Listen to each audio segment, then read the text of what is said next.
They said something disrespectful, and every part of you wanted to fire back. Your heart raced, your fists clenched, and your mind screamed, "Say something, don't stay silent." But what if silence is stronger than rage? What if your power isn't in your reaction, but in your restraint? Most people walk around like loaded weapons, ready to explode at the first sign of ego injury. They call it being real. They call it standing up for themselves. But the Stoics had a different word for it: slavery, not to others, to your own emotions. Because when your feelings drive your actions, you're no longer the driver. Someone else controls you. The mood of the moment, the insult of a stranger, the tone of a text. You don't even need chains to be a prisoner.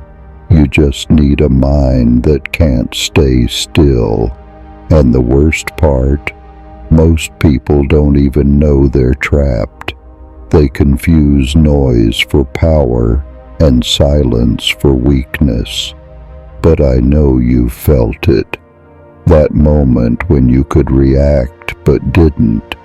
When you could respond but chose not to. Not out of fear, but because you knew you were in control. You know that feeling, don't you? When something happens and it just pulls you in. Someone says something sharp. You get ignored. You feel underestimated. And before you can stop yourself, you're already reacting. A cold stare, a sarcastic comeback, a slammed door. Later, when you're alone, you're like, why did I even let that get to me? It's not that you're weak, you're human, but the truth is, reacting out of emotion doesn't make you feel stronger. It makes you feel like a puppet, strings pulled by everything around you. A bad day can hijack your whole mood. A careless word can ruin your focus. And in those moments, you start to feel like you're not in control, like the world pushes you around and all you can do is flinch. But it doesn't have to be that way. That fire you feel, that flash of heat behind your words, it's not the enemy. It's your signal. It's the alarm that tells you, pause, because the power you want, the calm you crave isn't in the reaction, it's in what comes after. The Stoics had a rule: never let your emotions be your commander. Marcus Aurelius would face betrayal, chaos, and war, and still write in his journal, control your perception. That's where your power lies. You see, they weren't cold. They weren't robotic. They just trained themselves to pause, to not give the outside world the power to control the inside world. What someone says to you, it's data, not truth. What happens to you, it's information, not identity. You're not what you feel in the moment. You're what you choose to become after that moment passes. And that choice, that quiet, conscious pause, is what separates the strong from the triggered. It's not about suppressing your feelings. It's about owning them. When a Stoic gets angry, they notice it, they breathe, and they don't let it lead. They respond, not react. Because true power isn't loud, it's composed. And that's where your peace begins.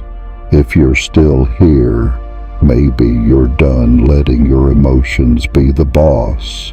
Maybe now's the time to hit subscribe and start practicing silence with strength. So how do you actually respond with wisdom? You build a space between what hits you and what you do next. And in that space you ask, what would my highest self do here? You see, the version of you that reacts, that's your default. But the version that responds, that's your design. The Stoics trained for this daily. Epictetus said, "It's not what happens to you, but how you react to it that matters." That's not a quote, that's a code. You don't have to fight life. You have to frame it differently. You have to rise above the noise, because wisdom isn't flashy. It's still, it's patient, it's deliberate. You don't need to win every argument. You don't need to clap back at every insult. You don't even need to speak. Sometimes the most powerful response is your silence, your restraint, your refusal to hand your peace over to chaos. You're not weak for walking away. You're strong for knowing when it's not worth it. Think back to the last time you lost control, the moment your voice rose, your pulse spiked, you said something you didn't mean, or you said exactly what you meant and regretted it anyway. Now ask yourself, did that emotional storm help or just burn you out? You see, power isn't in the explosion. It's in the ability to hold fire without spreading it. The Stoics called this apatheia, not apathy, but control. Emotional clarity, like a sword still in its sheath. It's sharp, but it's not swinging at everything. That's you. When you master your impulses, you become the calm in the room, the one who doesn't need to yell, because your presence already speaks. Control is your edge, not for dominance, but for direction. You're no longer dragged by chaos. You guide the moment. You shift the tone. You lead without noise. Now pause. What would it mean for your life if next time you felt anger rise, you didn't act on it? If you could breathe through it, see it, acknowledge it, then let it pass like a wave. That's not weakness. That's a kind of strength no one sees coming.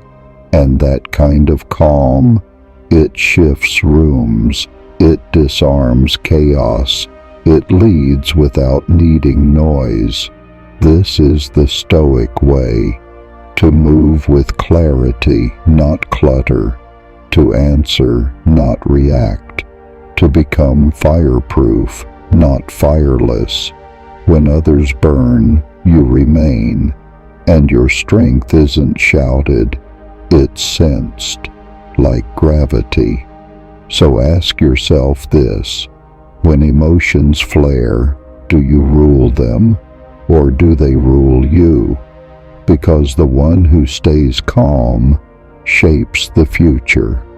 The rest, they just react to it.